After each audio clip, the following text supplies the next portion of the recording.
सुबह सुबह रानी अपने खेतों से हरी हरी साग तोड़कर उसे अपने ठेले पर रखकर बेचने के लिए निकलती है। साग ले लो, साग, हरी हरी साग।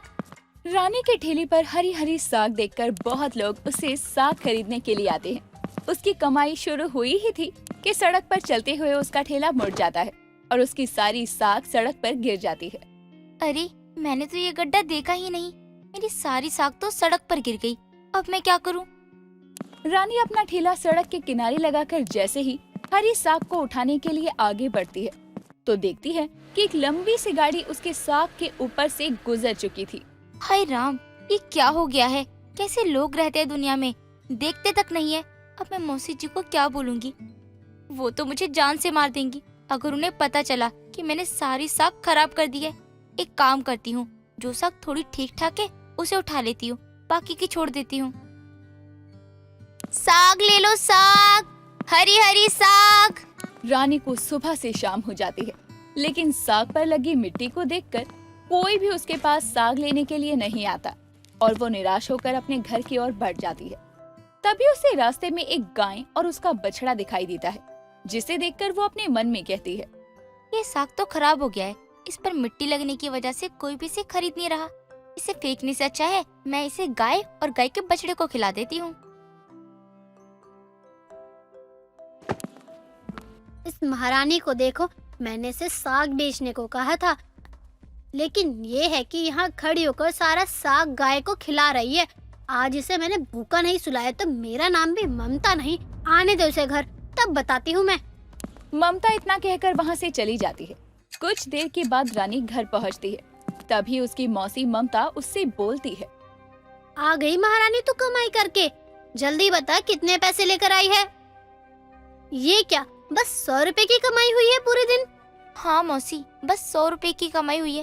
मेरी सारी साग खराब हो गई, इसलिए मैं ज्यादा कमाई कर नहीं पाई आज। कमाई होगी भी कैसे? सारा साग तो तूने गाय और गाय के बछड़े को खिला दिया। बोल, ये भी मैं झूठ बोल रही हूँ ना? नहीं मौसी जी, आप झूठ नहीं बोल रही, लेकिन आपको पूरी बात तो पता भी नहीं है। आज सड़क पर मेरा ठेला पलट गया था और मेरी सारी साग सड़क पर गिर गई। उसके बाद एक गाड़ी आई और उसने कीचड़ गिरा दी तो मेरी सारी साग खराब हो गई। इस वजह से मुझे वो गाय को और उसके बछड़े को खिलानी पड़ी। ठीक है, मुझे ज्यादा कहानी मत सुना। जा जाकर खेतों से हरी साग लेकर आ, मुझे सब्जी बनाने में देर हो रही है। जी मौसी जी, अभी जाती हूँ। रानी इतना कहकर अपने खेतों की तरफ जाती है और साग तोड़ने लगती है। तभी उसकी नजर साग के एक पौधे पर जाती है जहाँ बहुत सारे कीड़े बैठे हुए थे, जिसे देखकर वो बोलती है, अरे, ये कीड़ा तो सारी साग खराब कर देगा। मुझे जल्दी ही इस कीड़े को हटाना होगा, वरना तो ये सब बर्बाद कर देगा। रुक जाओ, हमें यहाँ से मत हटाओ। बस आज रात की बात है, हम सब कल सुबह चले जाएंगी। तुम बोलते भी हो? ये कैसे हो सकता है? मैंने तो आज तक किसी कीड़े को बोलते नहीं देखा। कहीं मैं कोई सपना तो नहीं देख रही? नहीं, तुम कोई सपना नहीं देख रही हो। मैं बोल सकती हूँ, लेकिन मैं कोई कीड़ा नहीं हूँ, बल्कि कीड़े के रूप में एक परी हूँ। और ये सब कीड़े मेरे परिवार हैं। हमें अपने परी लोक से एक दिन के लिए कीड़ा बनाकर धरती लोक पर भेजा गया है। सिर्फ आज रात की बात है, कल हम सब चले जाएंगे। हमें कुछ मत करो। मुझे तो विश्वास ही नहीं हो रहा कि तुम एक परी हो। मैं सच बोल रही हूँ, मैं एक परी हूँ। मैं अपनी शक्तियों से एक दिन में तुम्हारी 3 इच्छा पूरी कर सकती हूँ। बताओ, क्या है तुम्हारी इच्छा? अगर ऐसी बात है ना, तो तुम मुझे साग से भरा एक थैला दो और कुछ पैसे दो, ताकि मुझे मौसी से डांट ना सुननी पड़े। ठीक है, मैं अभी तुम्हारी ये इच्छा पूरी कर देती हूँ। वो परी अपनी शक्तियों का इस्तेमाल करके रानी को एक साग से भरा थैला और कुछ पैसे दे देती है, जिसे लेकर वो अपने घर चली जाती है और अपनी मौसी को सब दे देती है। पैसे देखकर ममता बोलती है, बस यही दिन देखना बाकी रह गया था कि अब तू चोरी करना भी शुरू कर दे। कहाँ छुपा रखे थे तूने ये पैसे? मौसी जी, मैंने कोई चोरी नहीं की है, बल्कि ये सब तो मुझे उस जादुई साग से मिला है जो हमारे खेतों में लगी है। तो ये सब क्या बोल रही है? पागल तो नहीं हो गई है? जादुई साग हमारे खेतों में कैसे आएंगे? मौसी जी, मैं सच बोल रही हूँ। जादुई साग के पौधे में एक कीड़ा बैठा हुआ था, लेकिन असलियत में वो कीड़ा नहीं, बल्कि एक परी थी जिसने मुझे ये सब दिया। मुझे तेरी बात पर जरा भी विश्वास नहीं है, और अगर ये बात सच है तो जा जाकर उस परी से मेरे लिए बहुत सारे जेवर मांग के ला, तो मैं मानूंगी कि तू सच बोल रही है। ठीक है मौसी जी, मैं अभी जाती हूँ। रानी फिर से उस कीड़े के पास जाती है और उसे आवाज लगाती है। उसकी आवाज सुनकर वो कीड़ा बाहर आता है और बोलता है, तुम इतनी रात को खेतों में क्या कर रही हो? घर जाओ, इस तरह से तुम्हारा रात में घूमना ठीक नहीं है। परी, मैं यहाँ खुद नहीं आई हूँ, मुझे मेरी मौसी जी ने भेजा है। उन्होंने अपने लिए बहुत सारे गहने मांगे हैं। क्या तुम मुझे बहुत सारे गहने दे सकती हो? हाँ हाँ, क्यों नहीं, बिल्कुल दे सकती हूँ।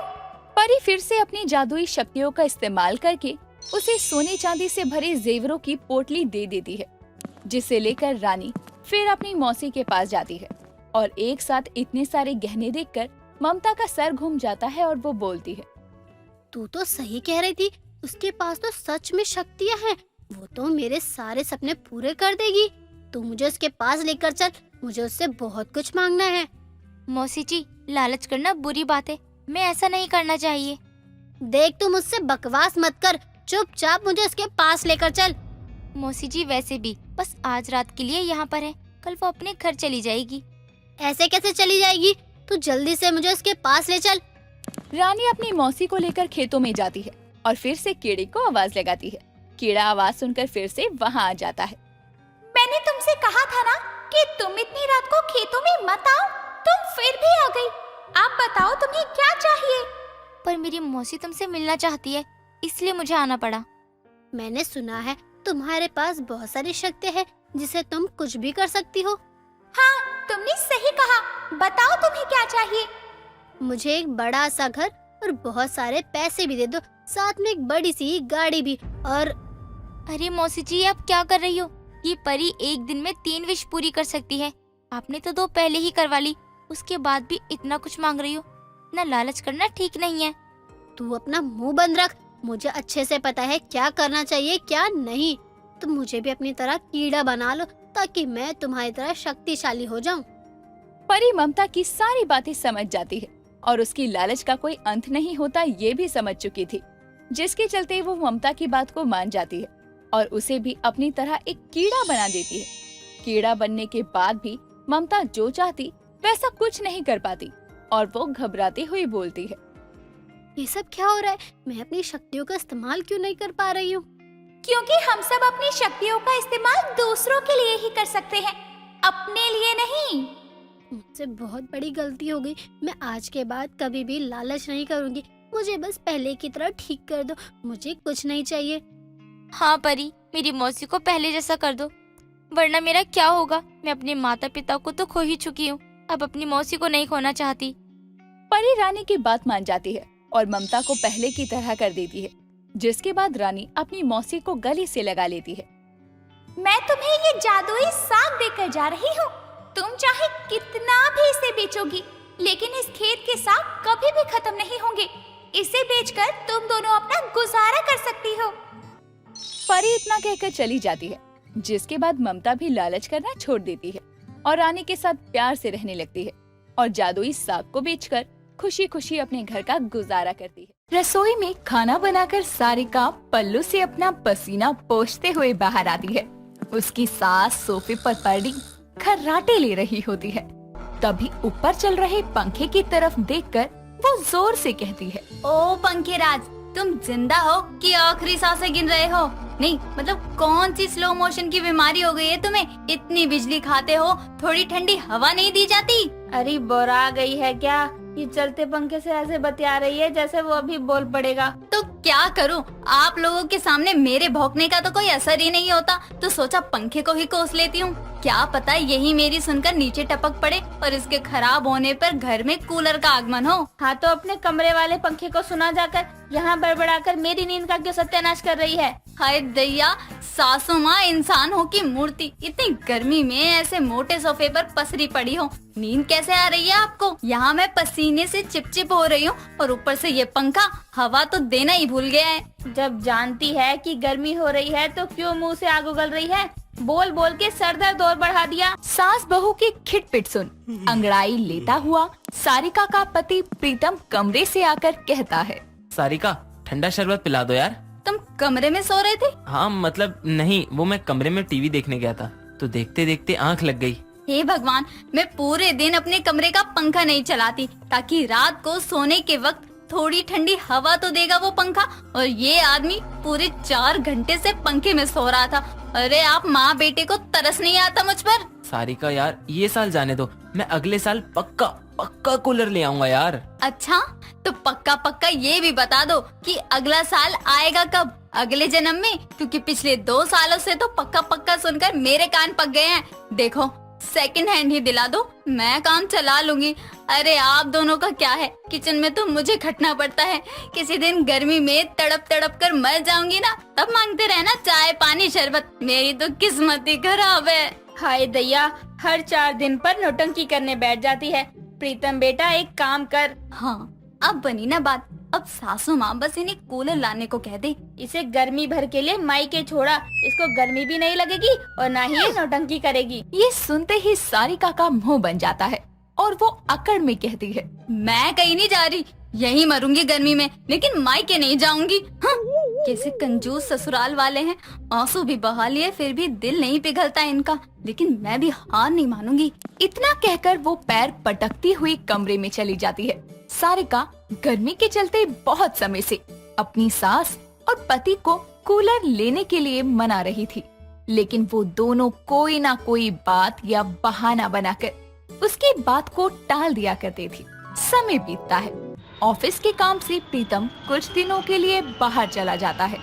एक रोज सारिका अपनी सास के कहने पर सामने वाली पड़ोसन के घर से अपने बर्तन वापस लेने उसके घर जा ही रही थी कि तभी वो देखती है कि उसके बाहर वाली खिड़की पर नया कूलर लगा है। बताओ, इस निम्मी आंटी ने भी नया कूलर ले लिया।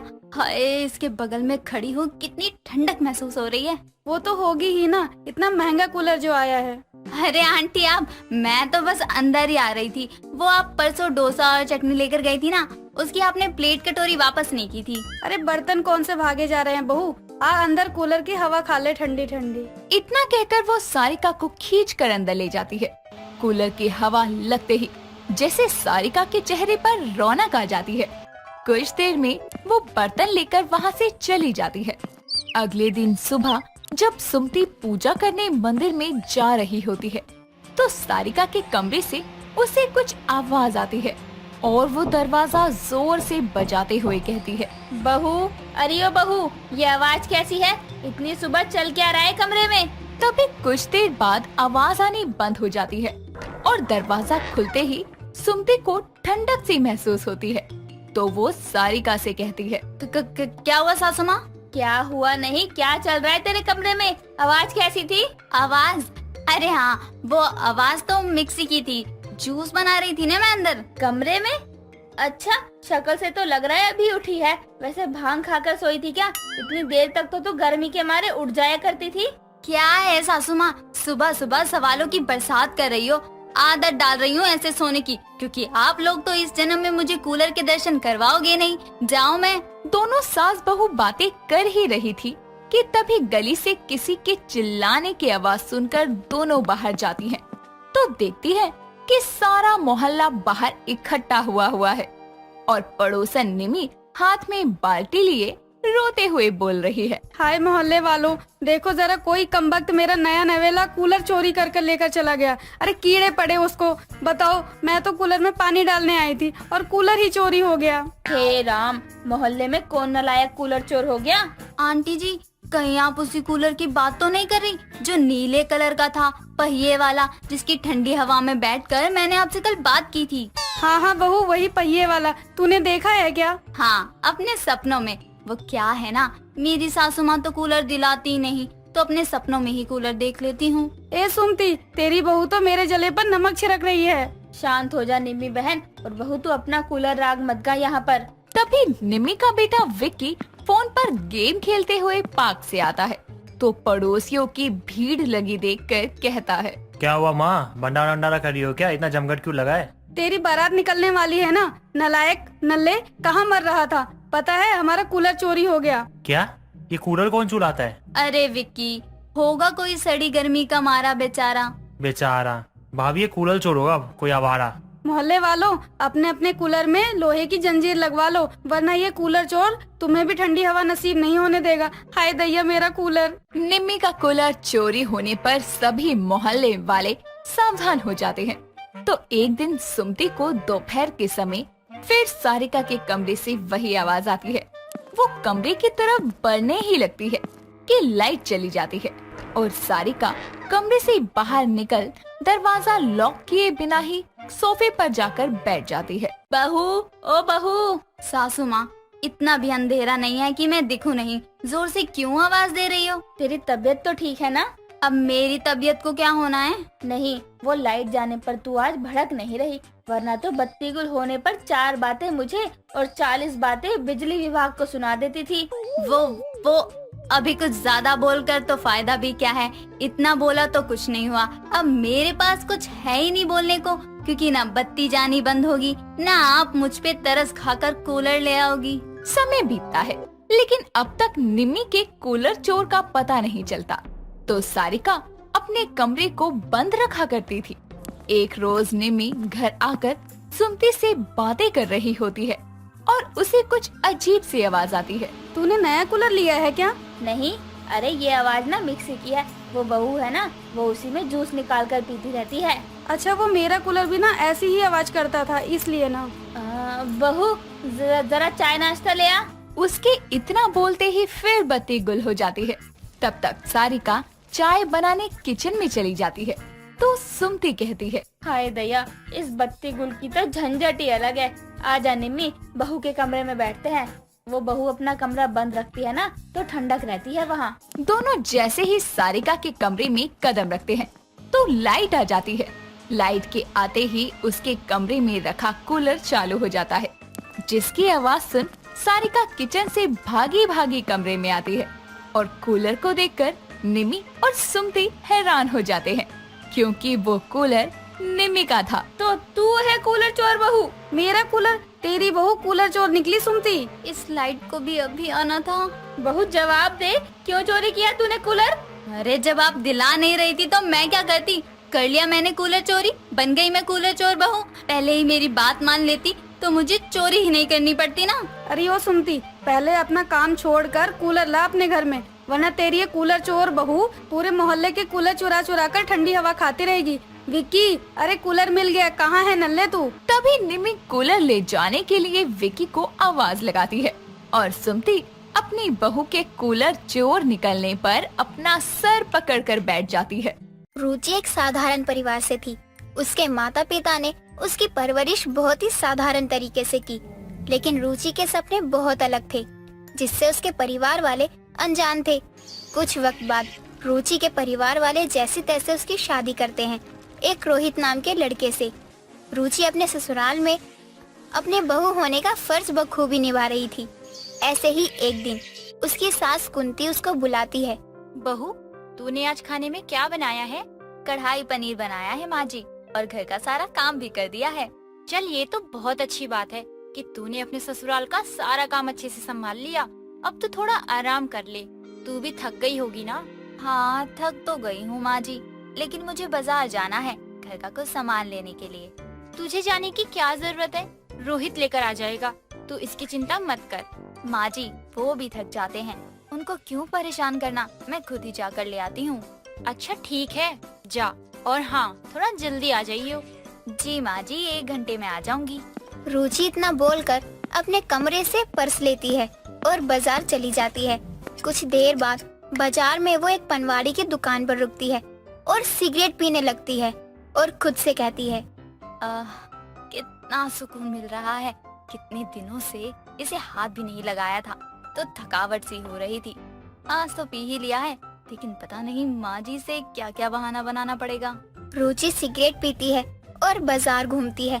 कुछ घंटों बाद वो घर पहुंच जाती है, जब तक कुंती भी अपनी नींद पूरी करके जाग जाती है। रुचि को देखकर कुंती कहती है, बहू, तू तो बाजार गई थी, फिर सारा सामान कहाँ है? अरे यार, अब इस बुढ़िया को क्या बताऊं कि मैं बाजार कोई सामान लेने नहीं बल्कि अपने अरमान पूरे करने गई थी। क्या हुआ बहू, क्या सोचने लग गई है? बता, सामान कहाँ है? माँ जी, बाजार में एक भिखारी मिल गया जो बहुत दिनों से बीमार और भूखा था। उसको देखकर मुझे दया आ गई और मैंने उसे पैसे दे दिए। कोई बात नहीं माँ जी, लोगों की मदद करना तो अच्छी बात होती है ना। अच्छा चल ठीक है, जाकर खाना बना ले। कुंती इतना बोलकर अपने कमरे में चली जाती है और रुचि भी अपने कामों में लग जाती है। ऐसे ही कुछ दिन गुजरते हैं और रुचि एक बार फिर अपनी सास को झूठ बोलकर बाजार जाती है और सिगरेट पीकर घर आ जाती है। रुचि को देखकर कुंती कहती है, बहू आज फिर तू बाजार गई और फिर से कुछ लाना भूल गई। आज किसकी मदद करके आई है? अरे यार, आज कौन सा बहाना बनाऊं? आज तो कोई भिखारी भी नहीं मिला जो बोल दूं कि आज उसको ही दान कर दिया। जल्दी सोच रुचि, वरना आज तू गई। क्या हुआ बोल ना, आज किसको दान करके आई? माँ जी, आज मेरी एक दोस्त मिल गई थी, मैं उससे ही बातें कर रही थी। उसने बताया कि उसकी सास उस पर बहुत जुल्म करती है, खाना खाने के लिए भी नहीं देती। एक उसकी सास है और एक मेरी सास है जो इतनी अच्छी है कि मुझे बिल्कुल बेटी की तरह मानती है। आपको पता है माँ जी, उसकी सास ने उसे बहुत मारा है, जिससे ना उसकी बॉडी पर बहुत निशान हो गए थे। वो बेचारी बहुत परेशान थी, इसलिए मैंने उसकी मदद कर दी और कुछ पैसे दे दिए उसे। हाय मेरी बहू कितनी भोली है, लेकिन अगर तू लोगों पर इतनी दया करेगी तो खुद को लुटवा लेगी। सबकी मदद करना अच्छी बात है, लेकिन सब कुछ देकर नहीं। ठीक है माँ जी, मैं आगे से ध्यान रखूंगी। रुचि इतना बोलकर वहाँ से रसोई में चली जाती है। ऐसे ही वक्त गुजरता जाता है और रुचि अक्सर कुंती से झूठ बोलकर सिगरेट पीने जाने लगती है और घर पर आकर कोई ना कोई बहाना बना देती थी।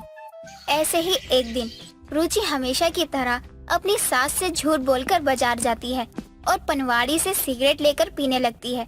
वहीं बाजार में कुंती की पड़ोसन विमला रुचि को देखकर खुद से कहती है, अरे दैया रे दैया, ये तो कुंती की बहू रुचि है, लेकिन ये यहाँ पनवाड़ी की दुकान पर क्या कर रही है? अरे इसके हाथ में तो सिगरेट है।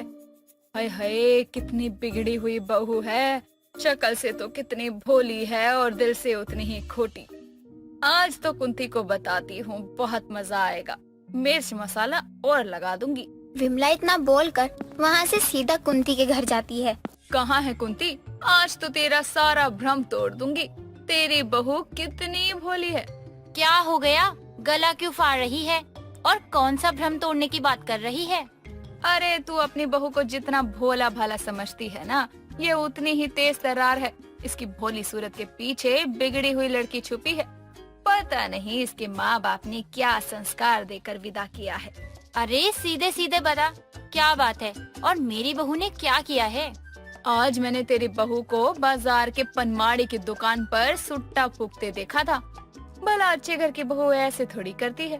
बस बहुत हो गया विमला, अब मैं अपनी बहू के खिलाफ एक भी नहीं सुनूंगी। तू अब मेरी बहू के चरित्र पर उंगली उठा रही है। कुंती विमला को सुना ही रही होती है कि तभी रुचि आ जाती है। क्या हो गया माँ जी, आप आंटी जी पर इतना भड़क क्यों रही हैं? आए हाय, देखो तो जरा कितनी भोली सूरत बना रही है। बाजार में तो बड़ा फूफू कर रही थी खड़े होके, और अब भोली बनती है। बहू, क्या ये विमला सच बोल रही है? माँ जी, आप मेरी आंखों में देखिए और बताइए कि मैं ऐसा कर सकती हूँ क्या? मुझे तो सिगरेट पकड़नी भी नहीं आती और ये सिगरेट पीने की बात कर रही हैं। सुन लिया विमला, मेरी बहू बहुत भोली है, ये ऐसा काम कभी नहीं कर सकती है। आज तो मैं जा रही हूँ और इसको कुछ नहीं बोल रही, लेकिन अगली बार तेरे सामने पुख्ता सबूत के साथ आऊंगी। फिर देखती हूँ कितनी भोली है तेरी बहू। विमला इतना बोलकर वहाँ से चली जाती है और कुंती रुचि भी अपना काम करने लग जाते हैं। ऐसे ही वक्त गुजरता है। विमला कई बार कुंती को बोलती है, लेकिन वो उसकी बात पर भरोसा नहीं करती। ऐसे ही एक दिन विमला को रोहित मिलता है। रोहित बेटा, भगवान झूठ ना बुलाए, तुझे कुछ बताना था, लेकिन पता नहीं तू भरोसा करेगा या नहीं। अरे आंटी जी, आप पहले मुझे बात बताओ, तभी तो मैं आपकी बात पर भरोसा करूंगा। अरे बेटा, रुचि बहू को मैंने पनवाड़ी की दुकान पर सुट्टा फूकते देखा। वो बस शक्ल से ही भोली है, लेकिन बहुत बिगड़ैल है। मैंने तो तेरी माँ कुंती को भी बताने की कोशिश की, लेकिन उस पर तो बहू के प्यार की पट्टी की माया है। बस कीजिए आंटी जी, आप कितना झूठ बोलेंगी। मैं रुचि को बहुत अच्छे से जानता हूँ, वो ऐसा कुछ नहीं कर सकती है। आप मेरी पत्नी पर फालतू के आरोप लगाना बंद कीजिए, आप उससे जलना बंद कीजिए। दोनों माँ बेटे एक नंबर के बेवकूफ हैं, और इन दोनों की आंखें तो मैं खोल कर रहूंगी। बता दूंगी कि भोली सूरत के पीछे कितनी बिगड़ी बहू है। रोहित विमला को सुनाकर वहाँ से चला जाता है और विमला भी आगे कुछ नहीं बोलती और वहाँ से चली जाती है। ऐसे ही दिन गुजरता है। अब विमला रोज रुचि पर नजर रखने लगती है। ऐसे ही एक दिन विमला रुचि का पीछा करती है। रुचि पास के क्लब में जाती है और दारू पीने लगती है। विमला उसको देखकर चौंक जाती है और जल्दी से कुंती को फोन करके क्लब बुलाती है। कुंती भी रुचि को देखकर चौंक जाती है और उसकी वीडियो बनाकर घर आ जाती है।